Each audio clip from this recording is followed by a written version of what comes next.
in the trenches making this game.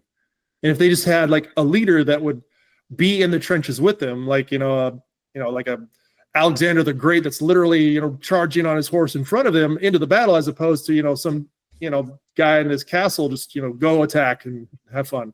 Yeah. Well, that's what AAA gaming studio is, and that's why I think indie studio stuff, it's far more like we're in the trenches with the team, because we're actually we need this product to be great and fun, as opposed to just checking off a few boxes of tasks that we've been given. So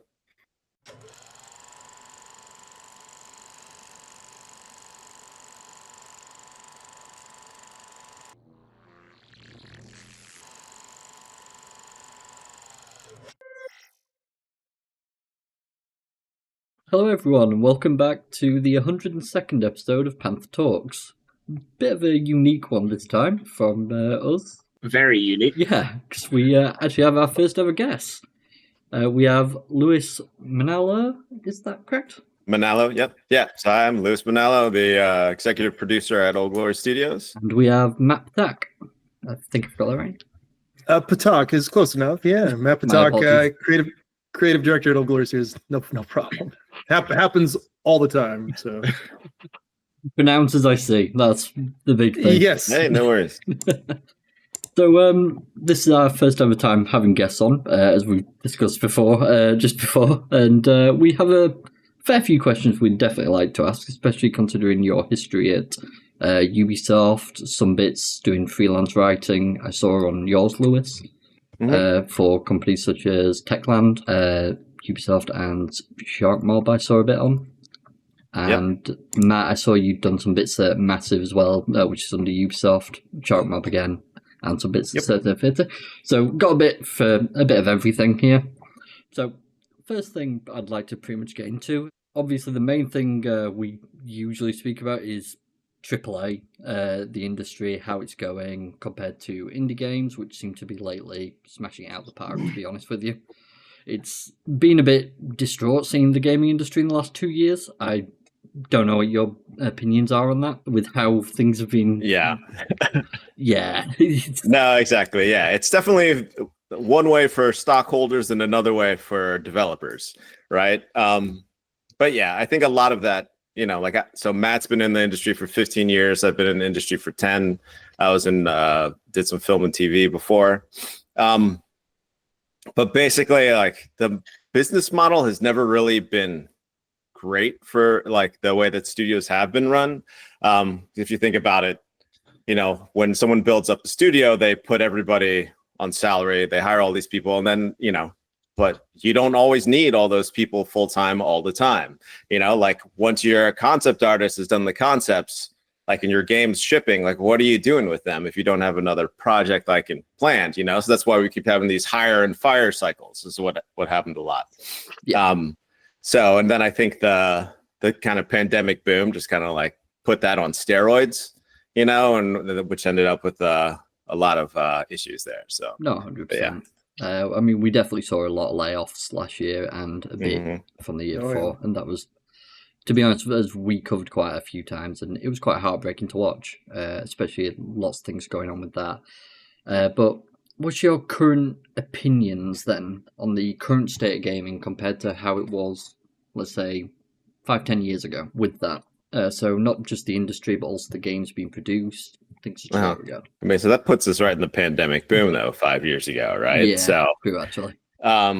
So yeah, that was a totally different animal. Yeah, it was right before. So, but it was very much a different animal. Like, money was cheaper then, if that makes sense. So a lot of kind of startup studios were able to kind of get going, with a lot less, honestly. I've seen a lot of inflation just in the world in general the last few years. So I'd say starting anything these days is very difficult. Yeah, absolutely. Yeah. So, but it's also like, you look at what the games were, it's kind of getting into dicey territory, honestly. So, because like we still have like NDAs with Ubisoft. I still do contract work with some people, but so I'm not gonna I can't like, I'm not trying to Completely single fine. out anything, but in terms of like trends, like money was definitely like easier then. And honestly, like, I feel like there were more good games. You know what I mean? Definitely. Like there are definitely games from then that I'm still playing, you know? So Yeah, I would say like, yeah, it was more of a, like nowadays it's more games of as a service kind of model, microtransactions, in-game purchases, you know, skins and all that. Whereas, yeah, 5 to 10 years ago, when you buy the game, you got pretty much the whole game. I mean, with some Yeah. exceptions. I absolutely remember buying Battlefield 2, and then the DLCs were coming out for that one, or the booster packs, whatever they were called at the time. And I remember like killing some guy and picking up a gun that I did not own, and I got kind of annoyed that, man, it's in my files, it's in my game. I just need to swipe my card to get that. That's BS. And here we are. So it's like everything is that way now. Yeah, that's the digital age taking over there. Nothing on discs For sure. anymore, where you get the whole game on the disc, and that was that. That's it. EA setting the trends. So, EA and their micros. yeah. yeah, I mean, that said too, one of the biggest changes that I've also seen is basically the boom of like the platform. You know what I mean? Like the Fortnite platform, the Roblox platform. Yeah, Like right. there's so much there. Like, I mean, a lot of it is rightly considered garbage, but there's also a lot of good quality stuff that I think people are getting on there. And for a lot of like developers, there are a lot of opportunities there that people are taking advantage of. So, and I like, this is one thing that, you know, I've talked about with people for like the last couple of years, like this upcoming generation of gamers. Like for one, there are two different things. Like you no longer need to identify yourself as a gamer if you're like under a certain age. You know, it's like saying I'm a TV watcher. You know what I mean? Like everybody does it. You know what I mean? So like it, but then it's also like with Roblox and with Fortnite, like games are much, for the younger people, are much more about a social thing as much as it is about any actual playing, you know? No, 100%. I definitely agree with that. And I know we discussed it once before. I can't remember which episode it was on, but we saw in the Roblox engine, someone had created a fully, basically like full-fledged VR game that they were working on. Mm-hmm. And another one made a full first-person, like, I forget the specific name of it. The more in-depth shooters where you're tactical shooter. That's the words. Yeah. But I've seen a few of those, and they look severely impressive compared to the Roblox I remember playing 15, 16 years ago. Yeah. Yeah. Those tools have absolutely evolved across the board. Like it was something that got me into gaming was just mod tools in general. Like just like I said, buying a game back in the day, you'd get the game and also the more like you'd get like an editor or something to go in and create new maps and stuff. So with like Roblox and Minecraft and stuff, it basically like the gifting the editor, even like Unreal Engine is now for free. It like that was unthinkable 10 years ago. Like I remember looking at how to use the Unreal Engine for like to create my own game. It was like $250,000, like 250 grand is what they wanted from you straight up to even be able to license to use the engine. And then they take a little bit of a royalty cut. And then what happened, I think it was, I want to say Unity started doing like a free version. And then Unreal was like, well, we need to do that too. Yeah. And then they just went with like the royalty cut. Like if you sell over $1 million worth of, software, we'll take a slice off the top of that. Yeah, I do recall Unity getting into a bit of backlash last year regarding messing with that. Yeah, exactly. We've covered like a lot of new stuff. We like to keep up to date as much as possible. But obviously with that then, I feel like we've pretty covered then the opinions and how we feel so far on this year. Okay, that's fair. So obviously, as you've mentioned, you've got a few NDAs still that you're under with Ubisoft, so we're not going to dive into that as much. We'll ask a few questions here. Not me. I can spill all the beans. Oh, fantastic. One thing I would like to say, considering you've both, as I said just before we start recording, you've both worked on games that I've played quite a bit. So for Lewis, you've worked on the Ghost Recon, Breakpoint, and Wildlands. That's correct. 2 games I've played through countless times and absolutely adore. And with Matt, you've actually worked on The Division 1 and 2. of which I've actually recently returned to Division 2 as well. As I said, franchises I adore, and I also, Lewis, sorry to go back, I completely tripped over myself there. You also worked on, Dying Light 2 a bit. Yeah, I did some work with the team there, but I don't think anything I worked on showed up in the game. So I can't take any credit for anything that you enjoyed there. But it's the team that I worked with was really awesome.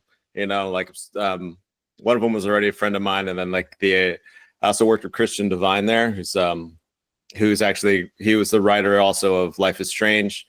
And he's working with us now with Old Glory Studios. So. That's great to hear. I know quite a few people who absolutely adore the Life is Strange and the entire universe around that. So that's definitely something that's amazing to hear. But yeah, you've both worked on games I've been really passionate about. So I just wanted to quickly say thank you for all your hard work on those. They're some of the few games I still go back to and play. Awesome. Thank you. Will, I believe you've got a question on next, don't you? But I feel like we might have covered it a bit. Yeah. We can work around it. Go for it, yeah. We sort of bring it back to your studio now, and obviously you have a game you're working on, and me and Roy looked into it quite a bit. We were watching the trailers, going through the information you have on your website, and we're actually very intrigued by it because it seems like a really interesting concept, something more unique to the standard that you see these days. Mm-hmm. And we're sort of wondering if you have any more information on that. Yeah, sure. Yeah, so if I'll kind of start with more broader, like how we're looking at stuff, and then Matt can get into the nitty gritty of the first project. But basically, like you're saying, we've worked on these AAA projects, these games that really they tried to be all things to all people. You know what I mean? But if you know the Ghost Recon community, there are some people who they really just want the PvP stuff. You know what I mean? And then there are some people who really liked the cinematic stuff, the stuff we were doing in Breakpoint. They'd cut highlight reels, and people really like the Wildlands stuff too. But then there are other people who just completely skip all that stuff. You know what I mean? They turn off the barks when they play, So our point of view is that, okay, well, a lot of AAA games, the last couple of years, frankly, have been failing, So our whole approach is to we can offer people these different experiences, but we'll just break them up into several different smaller games with lower budgets. You know what I mean? So the first game we're working on, Victory's Grave Outflank, that's the PvP game, right? That's set in our universe. And then the second project that Christian Devine will hopefully be a creative director on. He's attached to do that now. We're hoping to start pre-production on that this year, but that'll be definitely more narrative focused, which is obviously his strengths, So then, if you want to just play the PvP, you just buy the PvP. If you just want the narrative, you just buy the narrative. But if you like both, you can get both of them. But we're not going to waste the players' money. You know what I mean? If they why buy all of it if you're only going to play one section? You know what I mean? So yeah, that is actually a thing me and Ray have discussed a few times. Is games releasing recently have been of lower quality because the devs are trying to make games that go to everyone, but there's just not a game that can be for everyone, except maybe Minecraft. But otherwise, trying to stretch yourself so thin to suit everyone's need, it brings the overall value and quality of the game down lower. So I think going with that approach, you're splitting it into multiple games so you can hit different people and give them what they want and take out the stuff that they don't want and put that into a different game. Exactly. It's a great way to go about it. Yeah, thanha Yeah. So I don't know, Matt, if you want to tell them more about the PvP game is what we're working on right now. We've shipped our FPP, our first playable prototype, last August. So we're working on the vertical slice, which is that one, more polished level. So Matt, if you want to kind of explain where we're at with that. Yeah, totally. So with the same way with splitting the game into PvP and story-based, narrative-driven stuff, it's also with the PvP stuff, not trying to follow any trends there as well. The massive predominant trend, at least within like tactical shooters or milsim shooters, is either like the battle royale extraction shooter, walking simulator type, you know, or if we think of squad, it's extremely open and dynamic. It's literally whatever your team crafts as they go, which this is all well and good. And these are games that are fantastic. I just didn't want to go down that route to kind of just make a squad clone or a DMZ clone or, you know, like a Tarkov clone or anything like this. So I've always been a fan of sports, and particularly American football. I don't know how familiar you guys are with that. I don't know very much. Sadly, not very. If you think about American football in terms of like a video game compared to football, I'll pardon me for saying soccer, but let's just to clarify, it would be football would be more of like your StarCraft. It's happening in real time. It's moving in, you know, linearly. And so with American football, it's more like Civilization. It's turn-based. You know, you move your pieces, you go. Yeah. If things happen, you stop. You move your pieces, you go, you stop. So I've always been a fan of this kind of set piece, basically like a chess match in a way. And so for me, it's like, how can we wrap the action of a first-person shooter around, you know, like in a PvP game mode where it's more set pieces and literally like kind of bringing in some type of medieval style formation battles or front line battles into the modern era. And so for me, it's what I've, you know, learned through my military career and just my career in the game industry as a whole was there are ways to absolutely do this with modern tactics. Maybe not so modern for us nowadays where everything is drones and lasers and stuff. That kind of splits the battlefield off where one man can pretty much control a huge territory. About, yeah, you know, 30 that might be a ago, lesson. That might be a lesson learned from Ghost Recon Breakpoint. I don't know. Yeah, which is fine. Like this is all great. Like there's plenty of games where you could be like the special forces, the Delta Force, and all this. Like you're the badass, right? You are the guy that, you know, people dream about being. The movies that the stories that are written about.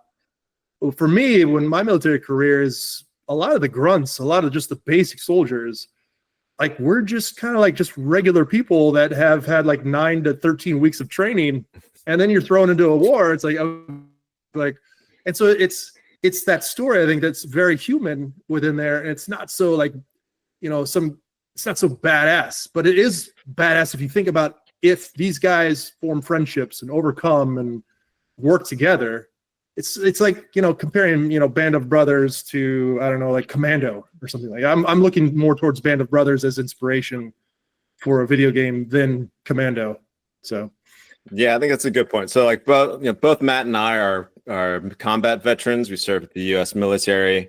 So that is also kind of the approach of how we're taking stuff. So like one of my things, like since I started in games, like with Ghost Recon Wildlands, was to really try to portray, you know, soldiers in like a human, like honestly more realistic way, you know what I mean? And it was funny because like my mandate going into Ghost Recon Wildlands was realism, you know, and then that's what I delivered, you know what I mean? Like this is the people I knew, like this is the stuff I knew, and so there was some corners of the fandom, like, you know, fans, like they like didn't like that, other people were like really liked it, but you know, like as veterans making military games, like we want to be able to do something that actually portrays like this the military that we know, the kind of culture that we know. And, you know, like Matt and I were like average Joes, you know, like I was kind of a below average Joe in the army, honestly. So you know what I mean? Like it's a perspective that's honestly missing from a lot of the culture. You know what I mean? Like, you know, we're hoping, you know, to kind of bring that human perspective back to the military and video games. So that sounds very interesting because, especially, I mean, most games people play nowadays, you're playing as this one Marine who, for some reason, seems to have just no chance of dying whatsoever. He's pretty much invincible to anything and everything. And you're an absolute badass, as you guys said yourself. Yeah. And yeah, I definitely agree with that. So to see some sort of realism brought into that side of it as well is not really something, to be honest, I'd even thought about before. But thinking about it as you've explained it, it definitely makes more sense. It's definitely an avenue that not many people think about, especially. So I'd definitely be intrigued to see further into that.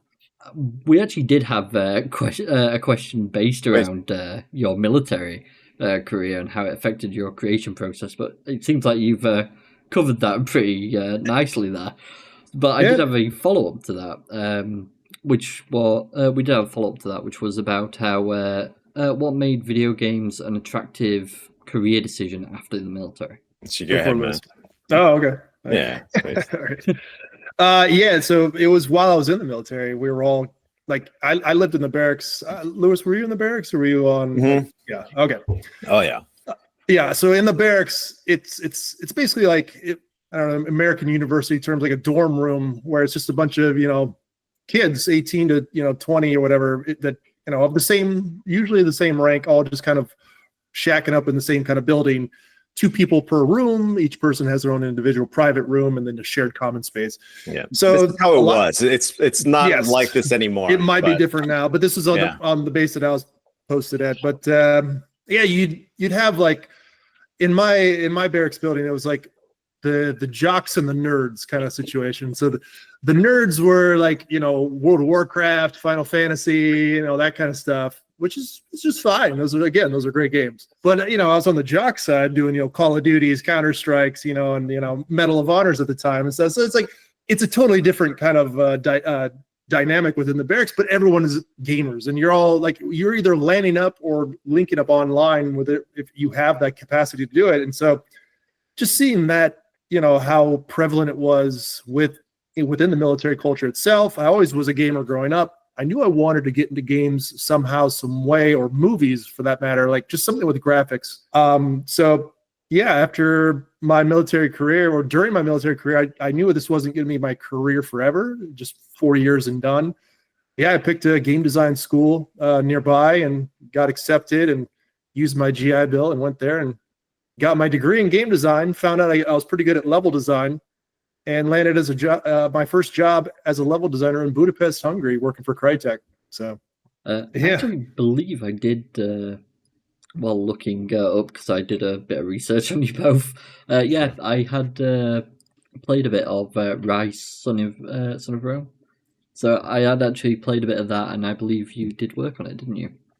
I did, but that game went through so many iterations and evolutions. So, like Lewis with Dying Light, a lot of it never even made it in, but we got credit. So, we did a lot of the first 2 or 3 iterations of that game before its final form, before it got taken away from us and sent to the Frankfurt studio. But that's a story for another day. For sure. Lewis, what about you? Go for it. So basically I wasn't actually like looking to get into video games myself, but after I got out of the military, I started to get back into what I'd been doing before I was in the military, which is writing and filmmaking. For a few years there, I was producing documentary films, and some of them were actually in South America, so going in the Amazon with crews and stuff. In Colombia, and then the crew I worked with also shot something in Bolivia, but I wasn't there during the actual production. It was kind of in the after part. But then I'd also written a play that was about these soldiers like stuck on a mountaintop in Afghanistan as well. So a guy I'd known for a long time, Sam Strackman, he'd been to the reading I had of the play at NYU, and then a few months after that, he just called me up and it's like at the time, Ubisoft was very much into like this kind of authenticity thing in their games. You know what I mean? So it was like, well, we got this game about like these SF guys in South America, can you help us write some stuff? And so, it really was mostly from that kind of angle that I think that he approached me, because, I'd been on missions with SF guys, I'd lived with them. And then I'd also, as soon as I started work for him, I was able to send him an interview I did with the Cocalero, who we'd like spend a week in the jungle with, right? So, so I came on there, like the guy who got the main credit for writing that is Don Winslow, who's author, wrote like Power of the Dog and stuff. he's an amazing writer. I never got to work with him personally. There are some other wacky stories that other people can tell about that, because when you write about drug cartels, you don't always make friends, I guess. No, right? I can imagine. So, but yeah, so I was able to write. I ended up writing like a lot of what ends up in the game there. So like shitballs, and Big Mix 3, a lot of these things that people kind of know, like that those are stuff that I added. But yeah, so I basically, I enjoyed it. I'd done, well enough for them so that when they moved on to do Breakpoint, they brought me on as lead writer for that. So it's crazy to hear, and you can tell that even though between the two of you have 25 years in the industry now, that's not all the experience you have. Both of you has been in the military. Matt, you gaming from when you were younger. Lewis being so big into your writing, bringing that all together, you have made some phenomenal games that have absolutely blown up. Appreciate it. Yeah. Yeah. Thanks. Appreciate that. And speaking of that too, when now obviously you've left Ubisoft, when you look back and I believe it was 5 or 6 years ago, roughly about that amount of time since you have both left. Yep. How do you feel about that? Like what were your reasons for leaving, or did you have better things to move on to? Well, one, I do still do contract work. Like there's still people who like my writing enough to reach out to me. So I'm sure that feels great. No, it's really cool. Like especially now, it's like with so many people not able to. Like I'm really grateful for the opportunity. So like I think I could say this. I'm writing for Blackbird at Ubisoft Montreal, which big team there that I've been working with is really great. And some of the stuff I've been seeing, I really do look forward to how fans react to it, because some of the stuff is looking really promising. So, but basically we both ended up with Sharkmob. Really, is kind of what happened, right? So, a lot of the team that was behind the Division, who Matt worked with, founded Sharkmob, and of course we had mutual friends and colleagues. So after I left Breakpoint, I did some other freelance work too, but then eventually, basically it was the lockdown in the States, and Sweden never locked down. So I was looking at jobs in Sweden and happened to know some people who knew some people. So that's why I ended up there. And then, like for me personally, like I'll let Matt tell his side of it. But for me, like when my work visa ended, that's when I came back. Yeah, Ubisoft was eight years and 3 months of my career. I was originally brought on to work on the Division 1. It was originally called Tom Clancy's Rogue, and it was supposed to be like, this is long since gone. It was supposed to be a open world MMO, like a point and click MMO, competing with what was that Star Wars game, The Old Republic. A literal direct competitor with The Old Republic, but just set in the Tom Clancy universe. And so we were like, I was designing and artifying the world. It was supposed to be set in Peru, so I was like making like the mountains near Machu Picchu and all that stuff, and like these lower valleys with like cool villages and stuff. I was really digging it because my heart. I come from the countryside. I'm from Nebraska originally. It's like we have corn and cows. That's what we mostly have, and lots of open landscape. So I'm not such a city boy in that sense. So for me, when we went from Peru in this really cool terrain and landscape, well, then Microsoft comes in and is like, that sucks. You guys need to make something cooler. Well, then they picked New York City. I was like, oh God, no. Okay, 90-degree, intersections and everything's, in a grid. It's like, okay, this is great. Like, can I do, Central Park? I want to do Central Park. No, we're not doing Central Park. Shit. So, it was, 8.5 years on the Division. One took about 5 years of my career, and then we did the Survival DLC, which the Survival DLC, I had a lot of fun working on that one. Like, that was a lot of fun. If you haven't played it, totally recommend it. It was the original, I think, extraction shooter. Like, it was. My someone I'm quite close to actually played, I think, probably close to 250 hours of that. It was all. It was a lot of fun. Yes, adored it's it. like I remember specifically, like just the stuff we were allowed to do was we weren't allowed to do it for the Division 1 because the Division 1 was such a focus of attention for Microsoft and Massive Entertainment and Ubisoft as a whole. But the survival DLC was just kind of like, just make something cool. And that's when we as a team were like, oh hell yeah, like let's crank up the weather, like let's make this sucker a blizzard and go crazy. And then like the original plan was you crash into the water and you swim ashore. That's why everybody comes from the edges of the map. That was the idea, but they didn't think that was cool enough. So it kept going on and on. But yeah, it was a lot of fun to work on that. But then the Division 2, I was hoping that would be more like the survival DLC, but it was more like the Division 1, but rushed. And it just wasn't that exciting there. It just wasn't an enjoyable thing to work on. I enjoyed playing it more, I gotta tell you, man. Yes. Honestly, like part of it is probably like the city layouts, you know what I mean? And I'm familiar with both of the cities that it was set in. Yep. So again, I didn't work on either of these, right? So I'm just saying as a player, like it was really cool. Like I really enjoyed the second one. Oh, for sure. Like the Division 1, we had to like cut a few streets out and collapse it because Manhattan is stinking huge. But in Division 2, that is a 1-to-1 scale of what Washington, D.C. is. If you've never been to Washington, D.C. in real life, just play the Division 2 and you will know exactly where everything else is. So Except for those FEMA camps, they're not there. Yeah, there's no FEMA camps, unfortunately. But one day we'll get there. Yeah, the wildlife taking back as well might be a little off. Right. Yeah, no. Hey, you never know. Who knows? There might be some packs of lions and stuff running around from the zoo. But yeah, it was pretty much a burnout. Like for me, 8.5 years at Ubisoft. I requested to go on, I think it was at the time Star Wars, but because they just got that contract and it was very like kind of an exclusive club. Like, ooh, you're not allowed to be in here unless we ask you to come in here. It's like, well, that sucks. Like, I just sit here stuck working on the Division. One, the expansion pack, 2, and then the Warlords, the expansion pack, and then we're even tasked to work on the Battle Royale version of the Division. It's like that never released. It's like, oh god, just like I'm tired of third-person shooters. So yeah, but one of the things that Matt's hit on that I think you guys will find interesting is that it's very often the stuff that no one really pays that much attention to, like on the business side, that the devs have the most fun making and that players really enjoy. Yeah.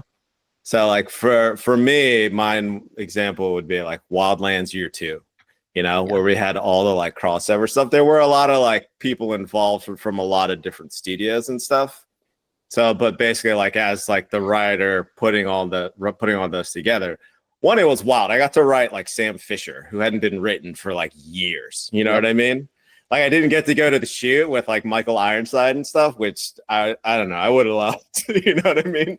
But like I got to write him for the first time in years. Like, but then of course, like a bunch of notes had to come from the other studios to be like, no, it's gonna be like this. But that stuff, I feel like a lot of fans like really enjoyed this whole like concept of like a Clancy verse, where like okay, you can have Caveira like mixing it up with the ghosts, you know what I mean? So, but again, like it's because people weren't paying like too much attention to it at that point. A lot of eyes were already on Breakpoint if they're looking at Ghost Recon at all. And then it's kind of that may also be why basically each game like the Division and Rainbow Six and Breakpoint and Ghost Recon all went their different ways. You know what I mean? So there is really not any unified kind of Clancy verse at this point. And for better and worse, So no, I got what you're talking about. I mean, I do remember when Sam Fisher came out in Year 2 and the entire community pretty much went in absolute uproar about how amazing it was that he'd returned. And especially the line regarding the hint towards Metal Gear that people absolutely adore. I can't take credit for that. That's honestly, that was the marketing guy. Like this guy, Romain, like came to me and was just like, we want to do this thing about Metal Gear. Like put this line in here. I was like, all right. You know what I mean? So I can't take credit for it. I got to give it to Romain. Like, fans definitely love that shit. But yeah, so it was cool. Yeah, the one thing I really loved about like just the concept of the Division, it did connect in a way to Sam Fisher in that universe, where they said the Division is what happens if Sam Fisher gets killed and fails his mission. Right? Yeah. This is now the world goes to Yeah. shit, and then now the Division picks up the pieces. I was like, that's cool. Yeah. Okay, that's cool. But yeah, I really, like, me and some other people, like at some of these other studios, like especially some of the UK studios, we were trying to work at keeping that like Clancyverse, like really making this Wildlands Year 2 like the foundation of some kind of Clancyverse thing. And I think there have been some more crossovers since, you know what I mean? But there's no really unified universe. Like what do they call it? The dollar flu, and from the Division, like that's not in the Ghost Recon world. You know, it's not part of that canon. And like the Rainbow Six stuff with their big arena things, like that's nowhere like in any other verse. So Yeah, I mean, I think the closest they came recently was X Defiant, but I know that's now being cancelled. yeah. But yeah, to be honest, it was fantastic to see some of the crossovers that had happened, and to hear from you both, especially how much you loved certain parts, especially the bits that, as you said, when the management aren't paying as much attention, it's when you guys can sort of have fun and everyone Your enjoys ideas it. can actually stick to the wall. Yeah, that's the point. Yeah. No, I gotta. So some of mine definitely got dialed back a little bit. Like there was one point where I really had I had the Rainbow Six team and the Ghosts like in a Mexican standoff. They're like, no, we can't do that. We can't do that. That'd be amazing. So I know I would have loved it too, but they were cool characters. It was cool to be able to get them all interacting. So just a little question, since obviously we've just discussed your AAA time, we've discussed a bit about your time now going into this, into your current studio, Old Glory Games. What would you say the largest differences between AAA and indie in development wise? I mean, you got to say money, like, you know what I mean? Like, and that's kind of like the energy, you know what I mean? So, you know, so again, like, so a lot of the way that we're approaching this from a business standpoint comes from my background working in independent film, you know what I mean? So, honestly, so the way that we've set up our studio is the way that a lot of independent film studios are set up, where there's just like a producer and a director. So it's right now like the only like official like full-time people in this is myself as executive producer, Matt as creative director, right? But then, you know, you end up like we hire a bunch of people like freelance, just like, you know, like you wouldn't hire John Williams on salary to compose your music, you know what I mean? But at some game studios, there is literally a full-time composer, you know what I mean? But then like we'll also work with co-development with other companies, you know, just like, you know, Steven Spielberg might work with ILM to do like special effects and things like that. So that's really the main thing that we're trying to do. So part of it, you know, like a lot of what I've been doing the last couple of months is like finding the right partners to work with. You know what I mean? Whether they be freelance, like we have comic book artist Nick Varela, who used to work on like All New Wolverine, and she drew some like Return of the Living Deadpool, I think. So she's doing our character art design, you know, for the concepts for that, which has been really cool. Like it's because it's, you know, we purposely wanted to bring someone who wasn't in games, you know what I mean, to bring like a new perspective, right? But then also, you know, like we're working with one of the biggest like outsourcing companies in the world right now for some of our other work. So there's that aspect that's different. But then also it's like, you know, when you're working for a AAA studio, you're not constantly trying to find the more budget, you know what I mean? So like, I don't even have like a clear understanding of how they work the money at like, you know, a place like, you know, Ubisoft or like Techland even, you know what I mean? But for us, it's more like a big part of my work right now is finding more funding for stuff, you know? Yeah, I would echo with the AAA experience that I've had, which is pretty much my entire career until, I don't know if CA, Certain Affinity, counts as AAA. I think they do. They're more like outsource, like a kind of a partner studio that would help you finish your AAA game. But yeah, so Ubisoft, Crytek, and even Sharkmob, like there is a lot of of chiefs, not really enough Indians. You know, it's a lot of leadership, a lot of word of mouth. Like the telephone game happens a lot, so it's like stuff gets diluted. You don't really have that big of a thumbprint on what you're actually making.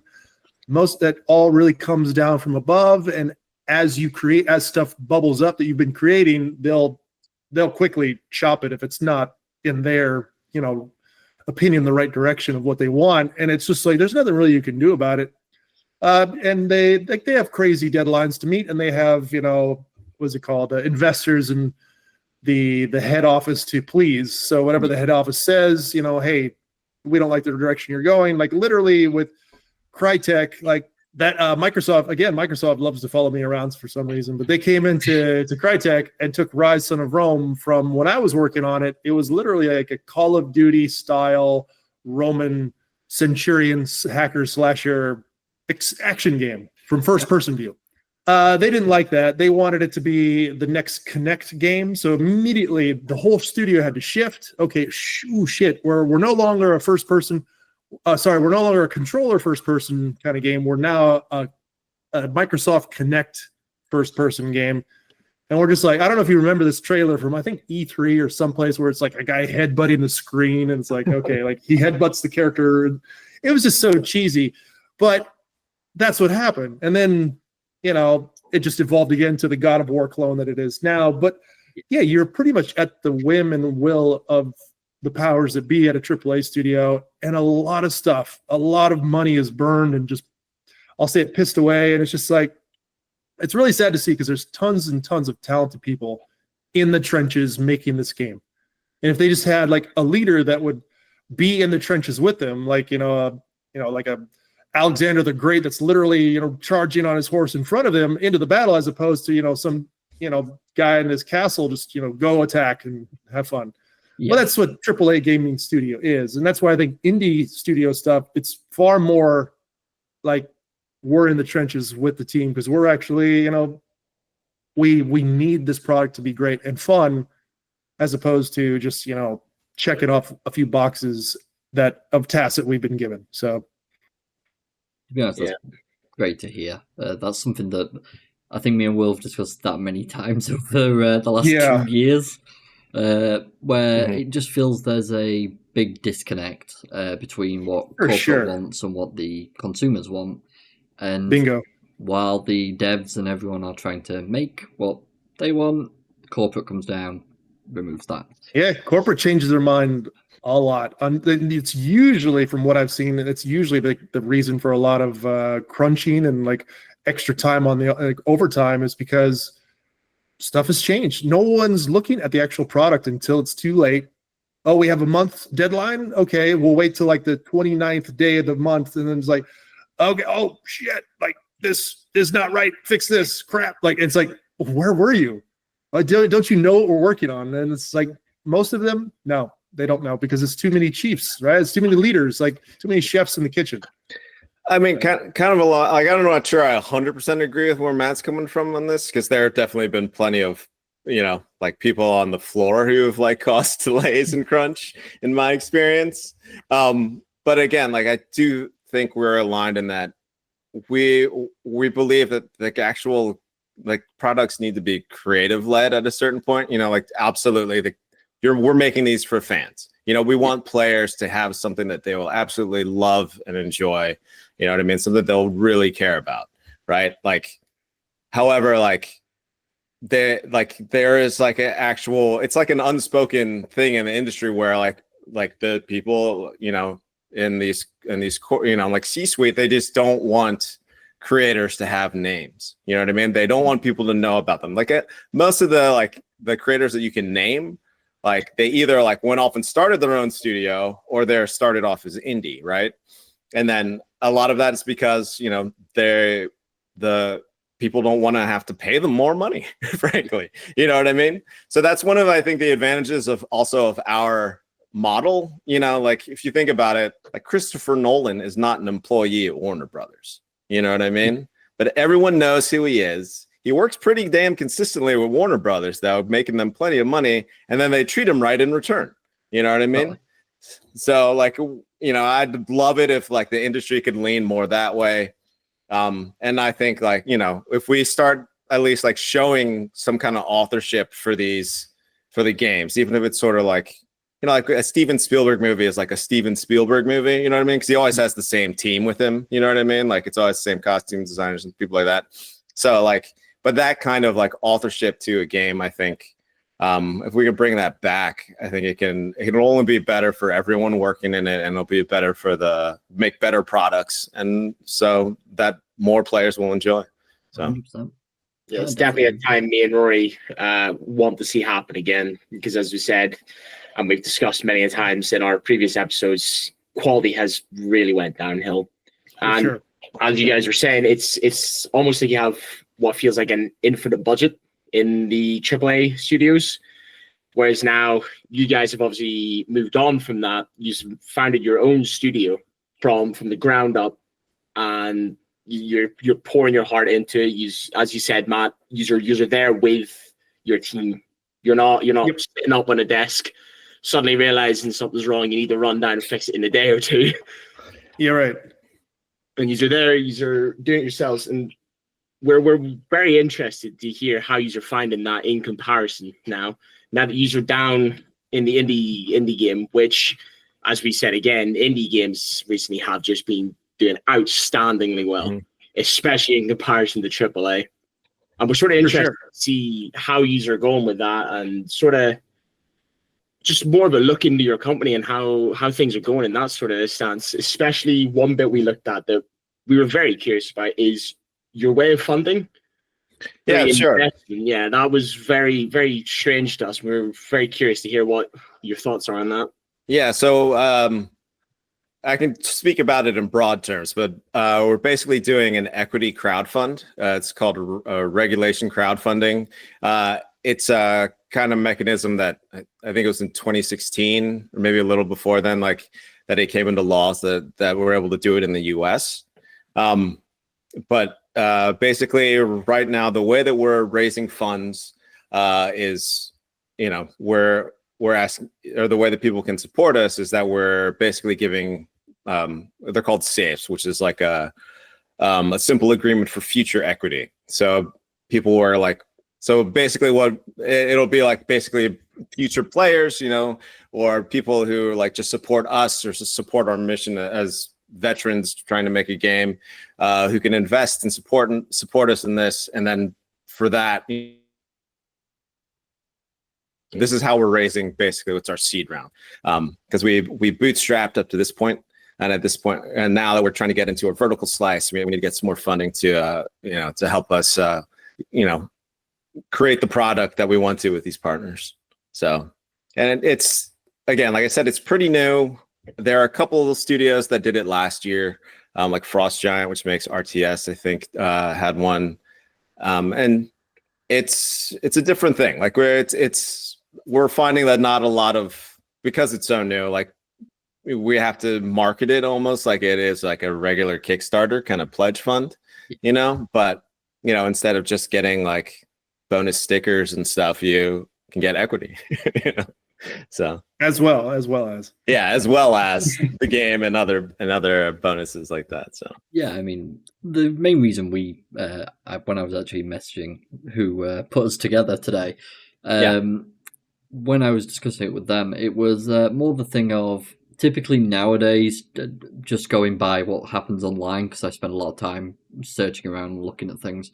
A lot of people, the moment they hear investing, they immediately go to crypto and all the stuff that's happening in that space. For sure. Yep. I avoid it as much as I can because it's just troublesome at best. But the reason I kind of was interested in this is because it's obviously got more backing from the actual conduct authorities that are in question. There's a lot more security behind it. People shouldn't be worried in comparison. Legally legit, yeah, exactly. Yeah, no, like there was a lot of paperwork that had to get filed with the SEC, the Security and Exchange Commission, and we had to get an accounting review and stuff. So, like, one of the things that was most interesting to me is that with all of this, we actually were given a maximum amount of money that we could raise. So we can raise up to like $1.24 million, right? Yeah. So, but honestly, for us, like everything helps. Like if we get to 150K, like then that funds our vertical slice. You know what I mean? If we get to 500,000, that gets us to our beta. You know, so it's a different animal. Like it's like compared to like, you know, pledge-based crowdfunds where it's just sort of like all or nothing. Like this is kind of it's flexible to a certain degree, you know. So very interesting. I mean, I must admit, I did look through the investor presentation. Sure. I had a bit of a chuckle because your first slide I came across was AAA games are failing. And the reason that cracked me up is 2 of those games were on my last 2 years of most disliked. Yeah. One of which I'm banned from saying on this channel. Really? Banned by Will? Will, have you banned him from this? Between me and our community manager, the community manager actually made him sign a contract because I believe it got to a point where every episode it was referenced. Okay. I do agree with them. Cease and desist. Yeah, Leave us pretty alone. much. Yeah. Pretty much the entirety of the community agrees with them as well that it was a terrible game because the reviews on Steam are abysmal, to say the least. But they did get to a point where, you know, we needed to find a way to stop him. He was getting too much. Yeah. On the flip side, there's actually like a trend with like these early access titles as well. Just like some of them are damn near borderline scams. Like absolutely. That's another topic we cover about how games are being released. They're being released. You're paying full price for them. Yeah. There's about half the game, if not less, and they're already talking about making DLCs before finishing the game. And half the game is 90%. Yeah, 90% is asset flip. It's just like, we've covered that in depth as well. Yeah. So for me, it's like you got to start somewhere with assets. Obviously, just like one person can't make everything, but in the end, you cannot ship like a full-fledged title with assets that you've been trying to, you know, pull off the marketplace. You got to go through. You got to gut the system. You got to rebuild. You got to rewrite the book. Essentially, you're using that as a framework. You should never put a price tag on that. It's ridiculous. Especially, there's a lot of it out there that's free, and people are just grabbing anything that's free, slamming it together, calling it a game, and trying to sell it and make money out of it. And that's the thing. Yeah, they're really giving it a bad rap, which I'm hoping like we just don't fall into a state of culture where in the gaming community people are just soured and turned off by anything titled early access because of these bad, you know, apples and stuff. And for me, it's a shame to see because I'm trying to create something authentic here, and I want it to just blow people's minds and be super fun, and like you keep coming back to it. But if it's just like if it's got a stigma within the community that it's like no one wants to hear about it because it's been soured already, like by other people. Yeah, and gamers that, you know, that we all have a really long memory. You know what I mean? Like for sure. Yeah. Like I was saying about the Battlefield 2, like I remember that, like again, that just rubbed me the wrong way. I picked up the gun from a guy I killed that I know is in my game files. I just can't use it. I can't, like, it's just, it was, to me, that still sticks with me. And that was like 12, 13 years ago. Yeah, man. I was like, still like, screw you. You want me to pay $15 for your DLC? Like, no way. Yeah. And look at us now. Look at us now. But yeah, regarding your game, actually, I originally watched the trailer, and then me and Will watched it again together, because we were quite intrigued. When we were going over it, I also had the investor presentation, so I could see Project 1, Project 2, Project 3. 2 of them were named, which was Victory's Grave, Outflank, the story-based, and then Project 3 was just labelled Project 3 as a strategy. The reason I bring that up, part of Project Victory Grave Outflank, a part of it actually looked a bit like Project 3's profile photo. I'm just curious about that. No, just the RTS camera. Is that what it was? Matt, if you want to explain that part of it. Yeah, like so I've always had this idea of being able to like pre-stage. Like if you've ever played Counter-Strike, I'm sure you guys absolutely have. There's that simple I don't even know what it's actually called, but it's like you buy grenades, you buy armor, you buy your pistol, and staging. You play staging. Yeah, well, we call it our staging mode as well. And for me, it's like I wanted to simplify that but make it also a fun kind of setting, like RTS style. Like if you think Rainbow Six Siege, it's that, but in an RTS camera, and the team can construct and build and spend money, and like we got a whole slew of cool features coming down the pipe, but just getting the concept in there and setting that up. So yeah, it's leading into like whatever we do with Outflank, we can easily kind of pick up and move to the single player story-based version of it, a strategy game of it later down. We'll learn so much from this, and we're not focused so much on, NPCs marching around, because that's just a whole different beast. Working in the industry, AI, while it's evolved for like web-based stuff, video game AI is still got a long way to go. Yeah. And also for an independent developer such as us, like that's a huge amount of budget that we'd have to hire programmers to code and bug test and fix and replicate across the internet. It's just like, oh my God. And like, I didn't get the AI to do what I wanted to do. And if we showcase this, the AI could look so stupid, and that really puts people in sour. Like I'm thinking of like Gray Zone Warfare, Gray Zone, the game out now. Like they had a lot of negative reviews initially just because the AI was just useless and stupid. It's just like, I get it. I totally get it. But it's a great game. But for us, it's just like, let's keep it simple, very narrow in scope, but high in quality. Like that's for me. I want it to be a fun. It's like football. Like it's just you kick the ball in the goal, and that's 1 point. You can't be offside, and then it's like there's very simple rules, and then you wrap the story of who's playing the game around there. Exactly, and it's very achievable for a small studio such as us. That's fantastic to hear. I mean, that's, as you were mentioning asset flips earlier. Obviously, looking at the trailer initially, I looked and I was like, and then I double checked and basically just kept going through. And the one thing I'll say that was done very differently, most asset flips, they especially because they're awful for it, they'll create this cinematic trailer that looks absolutely amazing. Then you buy the game and it looks nothing like it. Whereas this is an actual snapshot of what's currently there in comparison to what's going to be there down the line. And that's right. You're not going to feel like you've missed anything. You're going as development goes. And that's fantastic to see as well.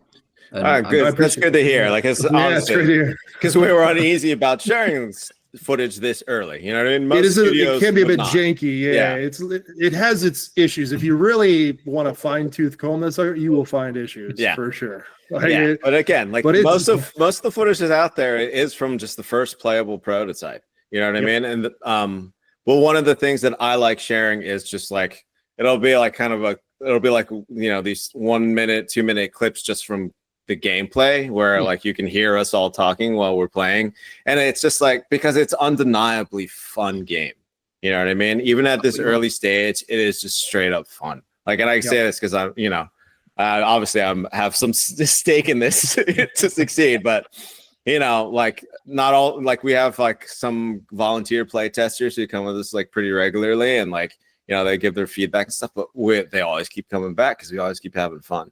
Yep. That's what matters at the end of the day, and that's what we think is one of the main things. But as you said, if you wanted to find things to break, you probably could. Don't let that guy play it. He breaks everything he touches. Sure.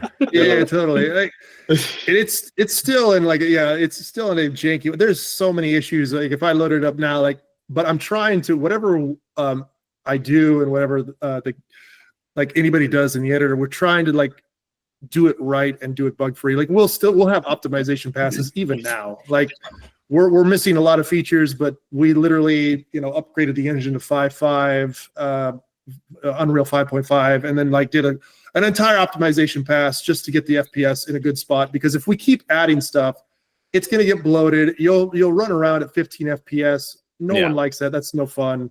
Even though it looks so wow, look at that texture. Who cares? Let's go from 4K down to 2K. No one's gonna cry. Let's just have a great time. Like let's make sure it's fun. And then once we get it fun, then we start throwing in our again, we literally pull stuff out and replace it with our good stuff, right? That's the whole key. And I think a lot of asset flips and what's it called? Early access games, they're just trying to exploit the idea of people's ignorance. Like a one cool screenshot, which I got plenty of cool screenshots I can show you guys. They look beautiful. And I love it, but I'm a sucker for a good-looking game too, but I also want it to actually be good-looking and actually play well too. So definitely, that's another thing me and Roy have discussed a lot on the channel. Is we get these games where you don't even really get to see any gameplay.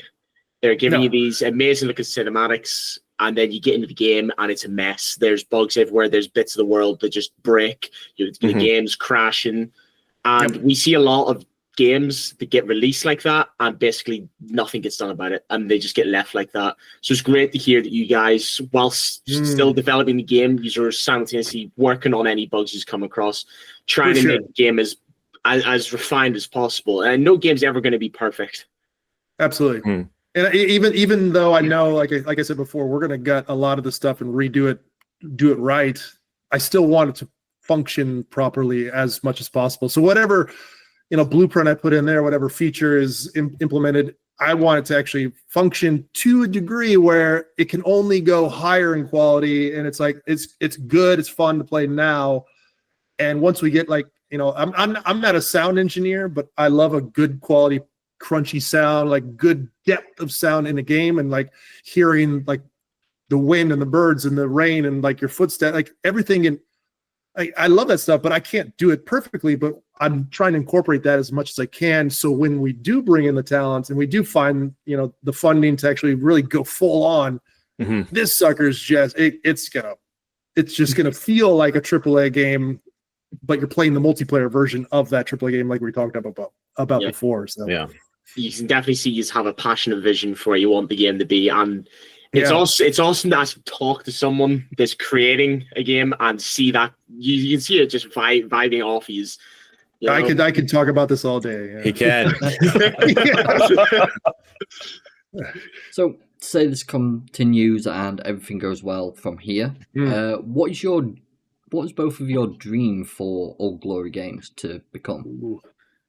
Go for it, Lewis. So for Old Glory Studios, like we really do want to have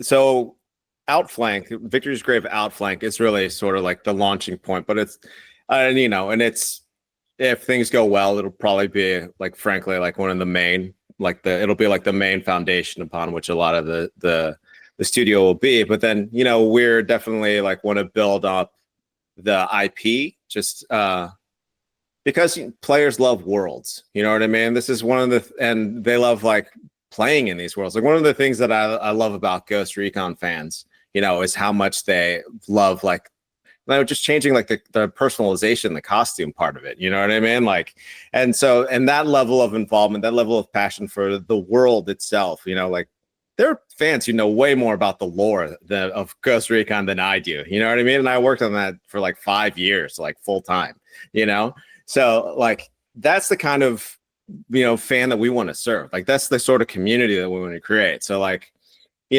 like Christian Divine's game that we're hoping to get into pre-production on this year, like he's gonna take it from his angle, you know what I mean? So like that's another thing we also want to do, like we want to be able to feature different creators and so that he can put his own stamp, but in our world, you know what I mean? So like a lot of his characters are younger people, you know what I mean? Like that's kind of who he's known for, right? So maybe he'll want to write like what would happen to like a 16-year-old in this like post-apocalyptic, like, Eastern Europe that we're creating, you know what I mean? Yeah.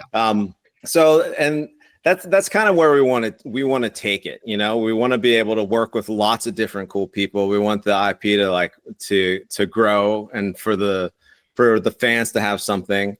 Like we're also, this is still like we're very early in this doing this, but we're also working on like a tabletop RPG version of the game too. It's honestly, it's something that we'll probably like release for free, like through Drive-Thru RPG or something, you know what I mean? Just to kind of like introduce people to the world, you know what I mean? But then they can write their own stories in this world, So again, like to give you the quick premise, I guess, of what I keep talking about, like for Victory's Grave, like the idea is that it's like late 1984, middle of the Cold War. But then suddenly there's this huge global blackout, right? No one knows what's going on. Like people on both sides of the curtain, the Iron Curtain, thinks it's an attack. So whether you're NATO or whether you're a Warsaw Pact, like if you're like an enlisted man, you're gonna revert to Joe logic, and that is shoot something. So fighting breaks out, and then, but basically, like, as we know now, like the Soviets didn't really have all the supplies that, they as advertised. So let's say NATO starts pushing east, but then like at a certain point, like the Soviet Union just like crumbles, like because if you have no power, you got no food, your food spoils, your medicine spoils, like your hospitals aren't really working. So, but then we end up in Eastern Europe with all these soldiers, who have like different missions or no mission, so that's kind of how we justify this 5 versus 5, these small teams fighting. So, there might be some NATO soldiers who are still trying to uphold the NATO mission. You know what I mean? There might be some ex-Soviet soldiers who are like, maybe they're just trying to go home, or maybe they're decided they're becoming bandits now, but then you also have like the people in the Baltics who are just like, all right, well, we need to defend our town, so this is our militia, so these are all the different kind of stories that we want like players to be able to explore and to create for themselves, so that's kind of our vision. But again, like we do want to also showcase creators, so like we want to be able to push these people forward and allow them to put their own stamp on stuff, as opposed to like, what we've gone through for the past like decade or 15 years, where it's just like you're making, this is kind of, I don't know, this isn't the great example, but okay, let's look at like Metal Gear Solid, right? That started out as somebody's thing, you know what I mean? Like that had, Kojima's stamp on it. But now, like, they can still keep making it, you know what I mean? And they'll just keep pushing it forward. Okay, this is Metal Gear. This is Metal Gear. And that's because, like, corporations, they can own that IP, but they can't own the person, Exactly. So I just thought it was very interesting to hear what you eventually are wanting with it. Because it's just fascinating to hear, to be honest. As I said, first time we've discussed with anyone in the industry, no worries. so but again, like it's definitely a different approach than like a lot of other studios would probably try and take. Like, I'm sure a lot of independent studios, they like where they're at and they want to stay there. And I think that's awesome. You know what I mean? Like when the guy who makes Stardew Valley comes out with his like haunted chocolatier game, I'm there. You know what I mean? Like I'll totally be there. Right. But in other studios, they want to grow. They want to get really, really big. And for us, it's sort of like in the middle. You know what I mean? Like And again, a lot of this kind of idea comes from like my experiences in independent film, so where it really is, director driven in that world. So, Will, have you got any questions left? That's a good question of its own. You can ask us about anything, The Division or Ghost Recon. Or Ghost Recon, if you like. You can try to get us to talk smack about any other studio, but For me, our time at Sharkmob as well. We haven't really discussed that. Exoborn is coming out from Sharkmob. So for me, the games that you guys would have worked on aren't the ones I played personally. I go through a lot of different games. And as I'm sure all of us are culprits of, I have a lot of games in my library that aren't even touched. Yeah. For sure. When it comes to Tom Clancy, my first thought is 20 odd years ago. Or if it's even 20 years, the older ones, more Splinter Cells. That's the stuff I remember. No. Splinter Cell 2 was my jam for a long time. So that's the thing. So Rogue Spear for me was the one. Rogue Spear. Rogue Spear.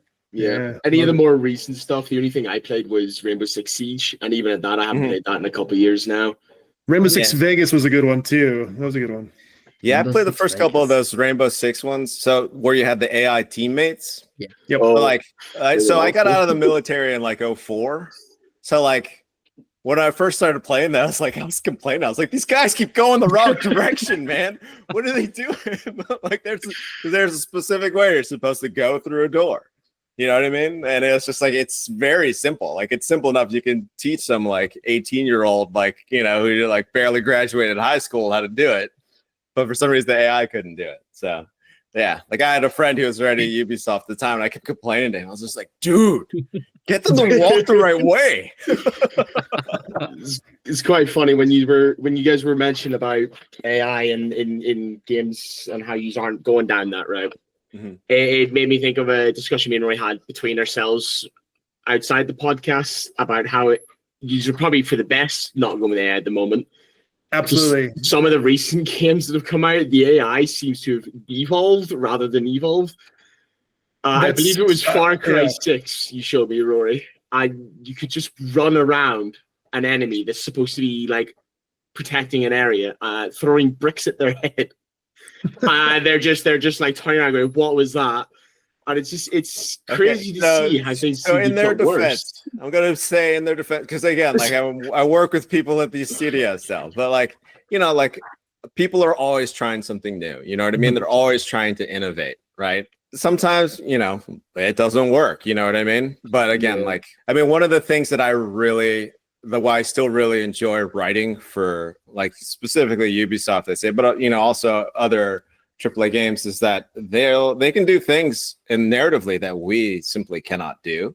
You know what I mean? And I guess it's kind of tangentially related to AI, but like, for example, you know, like the barks that everybody either loves or hates in Ghost Recon Wildlands. You know what I mean? Like when one of the teammates says, "Oh, there's a Sicario," and then one character says, "Where?" and the other buddy actually points him out. You know what I mean? And then some of the things that we tried to do, I don't think it landed very well. But like, you know, you in Breakpoint, you'll walk around and you'll hear like people talking about like this boss you just killed. You know what I mean? You know what I mean? Like that kind of feedback, those kind of things. You know, like that takes a lot of design. It takes a lot of people, and you know, a lot of money. You know, and that's one of the things I do still think AAA has its place. I think there's still going to be great AAA games that come out.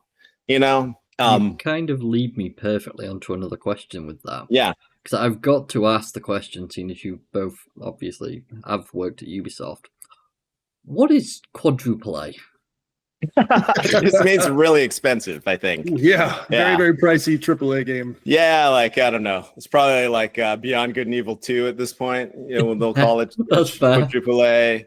Yeah. So the first example they used was Skull and Bones, which was the other game that I didn't like. Kept going on for forever and ever. Yeah. Oh my god. Yeah, I'm not. What a missed opportunity there. Yeah. Yeah, I have an insight in that. I'm not gonna. I can't share. That's I'm afraid. fine. But yeah, no, it's totally a missed opportunity. Like a lot of fans were looking for different things, but again, it's another case where like there were a lot of different people who were trying to do a lot of different things with the property, you know. And that's another thing that happens with the big games. I think that's why sometimes a lot of things might feel rushed in some of the games or not polished enough, is because priorities change. You know what I mean? Like, especially if there's turnover in a game, you know, like I knew one person at a AAA studio, which I'm not going to name, where basically like he was going to leave. Like he needed to move out of town because something like personal had happened. He was just like, yeah, I think I need to move and like start over in a new town or something. And then like the content director straight up said to him, was like, okay, but if you leave, we're going to cut all your features. And he'd done some really innovative stuff. So he was just like, all right, I'll stay. You know what I mean? So, and it's because like, and his features, you know, like there's something that's really stand out, like something that like he should absolutely be proud of. I'm really proud I got to like help him, like, you know, polish it and stuff. But like, that was like a really bastard thing to freaking tell somebody, you know? So, but again, like, but some, like, he may not, like, even the content director may not even have meant it in like a mean kind of way, but it's been like, if you leave, nobody else is going to know how to implement it. You know what I mean? That could have been what he meant. You know what I mean? And that may very well be the case. So then, like, if someone leaves at the wrong time, or if someone new comes in, like, towards the end of something, then suddenly all this stuff gets revised, you know? Yeah. So. Yeah, you're 100% right. So, as Matt actually quite happily mentioned, so we'll go back to this, just to to finish off, because we've got I think only about 12 minutes left.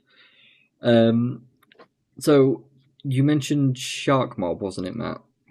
Yep, that's That's right. the one. That's where we met. Yeah. Would you like to go into a bit about that then? How you both met and what you both, anything that you did there, sort of thing? Yeah, I came in out of Ubisoft. When I left Ubisoft, I wanted to head back to the States. I thought my time in Sweden was done, but thanks to COVID, I wasn't allowed to leave. So because Denmark locked down, and we're right across from Denmark, right across from Copenhagen and Malmo, and I couldn't even, take my stuff to the airport to get the hell out of town. Like they wouldn't let me because everything was locked down. I'd have to fly to Stockholm, and then from Stockholm I could have flown back to the US. And that was such a pain in the ass. But a buddy of ours, mutual buddy, that he contacted me. He saw my post because I said like, deuces, I'm out later. Thanks for the ride, Ubisoft, on Facebook. And he messaged me straight up like, hey man, did you leave Ubisoft? I'm like, yeah, yesterday was my last day. And like I had interviewed with them before, but one of the best talented level designers I've ever worked with, he got the job over me. Sofan, shout out to you. He's a madman. Lewis loves him. He's a mad genius. Stefan is just freaking genius. Like he's like a hidden genius too. Yes. He's like if he was like a kung fu master, he'd be hiding in the mountains. You know what I mean? For sure. Like you hear rumors about him, and then you'd go seek him out. And then he'd that dude taught me so much about Unreal Engine and all that stuff. But he's a big cuddly bear, though. He's a big cuddly bear. Yeah. He's fun. Well, with a long sword now, he started. Totally. He must stuff. But yeah, so this our common friend, messaged me. He's like, I know you've already interviewed. The job is yours. Just say yes. I'm like, oh God, like I'm so ready to go home, man. Damn it. Like, I was like, I'll think about it. I was like, a few hours later, I'm like, I'll take it. All right, I'll do it. It's like, okay, cool. You'll start, at the end of the month. So it's like, it was perfect. Like never missed a paycheck. So it was great. Like from one job to the next. And so for me, it was like, yeah, it was great. I came in as a senior level designer. There was no lead at the time. And they had like a desire to get a lead. And I was like, I'll do it. Actually, I talked with our mutual friend, Sofan, and I asked him, like, since he was there longer than me on the same project, I was like, I'll default it. If you want it, I'll stand out of the way. He's like, nah, I just want to be behind the computer and I don't want to be in meetings. I'm like, cool, I'll do this. And so, yeah, I became the lead level designer on Exoborn, and was pushing. Like, we didn't even have a lead environment artist or prop artist, so I took over most of the environment art team and the prop art team at the time. So at the time, I was leading around 15 to 20, about 18 people. And I was basically like a world, non-official world director, lead world, whatever it was. It was just keeping the whole world team marching forward. It was great. Yeah, because at the time too, the team was still pretty small, right? It's like 150 people or something when I showed up. Because I showed up, it was still the same year that you started, right? That I showed up. 2000 and was it 21? One? Yeah, 2021. Yeah. So that 2021. Yeah, sorry. No. Yeah. But yeah, so the team was still pretty small. So, and also I came on as, my title was like senior narrative lore master, which is like the longest job title I think I've ever had. But basically I was like the senior narrative person on the game, which would later become Exoborn. But the Martin Holberg, who's one of the co-founders, he's also like acting as the narrative director, and I was working with Yumi Wilhelmsen, who's like, it's like he knew all the writing stuff of it, but it was kind of his first bigger game. Like he'd worked on some games before, but he had less experience in games. So like a lot of what I was doing was like setting up work pipelines, you know what I mean? And so, and that's really where I ended up collaborating a lot with Matt as well. Because like any good game, like the narrative will tell us a story. You know what I mean? Like so one of the early things that was in like the FPP, I think the sheriff station. Yep. Yeah, like it was just like, again, like that was I really came in much like that was already basically done when I came in, but there are different layers of the story that you would see and be able to interact with. You know what I mean? When you go to a place. So it's just like, I don't know, like if you go to any historical place or something, right? You'd be like, okay, well, this used to be like a prison, but then it got turned into, you know, a shopping mall. You know what I mean? And then here in the corner of the shopping mall is where like this particular flower shop is. You know what I mean? So there are all these different layers of story that are told in the environment, you know? So that's really where we ended up collaborating a lot. It's like, for me, it's been some of the best collaboration with environment, you know, with level design and stuff that I've had in the industry. So. Yeah, I made it a point for everyone just to kind of like drop not the hierarchy, but like just if you want to ask somebody a question, if you're thinking about doing something, just go. Like, as long as it's in the aspect of advancing what we're working on, everyone has a global idea of what the project is about. You don't need to go, because that's what we came off of at least for me, I came off of the Ubisoft motto of if you're in level design, you only hang out in level design stuff. Like, you only touch level design stuff. Like, if it's arted, you don't touch the art stuff. You go to the artist and you ask them to move that truck over about 1 or 2 meters. Then that it's just like, why? We're all very talented people. We're all hired because we're good. We're good at what we do. And then I just saw this from time and time again in my AAA career. It's just like so many good, talented people on the floor that are hands-on in the editor are just being held back because of, either bureaucracy or leadership wants to have a say. And it's just like, no. So when I was lead, I was like, screw that. Like, ain't no coming to me to ask for anything. Just do it, man. Like, as long as, and if it's breaking, we can obviously revert it back. It's no big deal. And so I wanted them to approach Lewis and the guys in narrative all the time. Just go in there, talk to them, just pick their brain, tell them what you're thinking of, this point of interest, talk about it.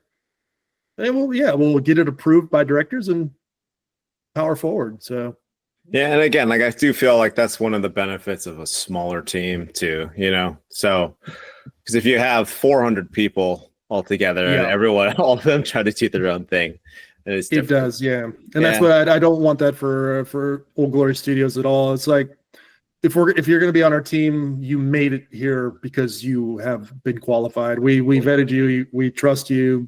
That's what I want to have set up, like a good, healthy work environment, and some people that believe in like the idea, they understand the global vision, and they can work towards that and bring new ideas. Like, I play the games that I play. Lewis plays the game he plays. I'm sure you guys are the same way. It's like you're just two different people. And so I know, like, from my career of games and, game development, what I know. So if I bring in an intern or something, I can't wait to hear what kind of games they play and how their ideas could translate to what we're working on here. It sounds like you have a lot planned, and we're definitely going to be following. We were both taken aback when we were first told about talking with yourselves. We're very thankful for the opportunity. It's been awesome having you guys. No, thanks, and if you guys can, likewise. Hopefully we stay in touch to do it again. When we have absolutely, we're going to be following and keeping an eye on your game and seeing. We're desperate to see what's next. All right, thanks. Well, it was August. Was it you did this playtest? No, August was the So the most of the footage you're seeing is from last August. Yeah. There's some stuff from last week that we're going to start sharing probably on our social media. We're definitely going to be looking out for that, because I don't know about Roy. I was really intrigued by the way you're going about the game. It looks really interesting. Well, thanks. Yeah. So appreciate it. So people, if I can just do a little plug here, you can check us out at oldglorystudios.us. So there are links to our social media there if you want to support us with that. IG, Twitter, Facebook. Yeah. But if you want to support the crowdfund as well, get some equity in the company along the way, that's also on the website. And then please check out the game itself on Steam at Victory's Grave Outflank. Please wishlist it, follow. And man, well, hopefully in a year we'll be playing the game with you guys. You know what I mean? Oh, yeah. That'd be amazing. Yeah. But I'll put all the links to that in the description. That way anyone can check them out where they want. And it's been absolutely amazing getting to speak to you both and getting to know you both and a bit about you and where you've been and what you've been up to. So appreciate it. Thank Thank you. you Rory, very, Will. very much. Appreciate you guys. Thank yeah, you. thanks, guys. It's been awesome having you guys. With that, then we'll end this episode here. So thanks everyone for watching. The links are in the description. Will be in the description, and we will see you all next time. Bye for now, guys. See you next week, guys. Have a good one.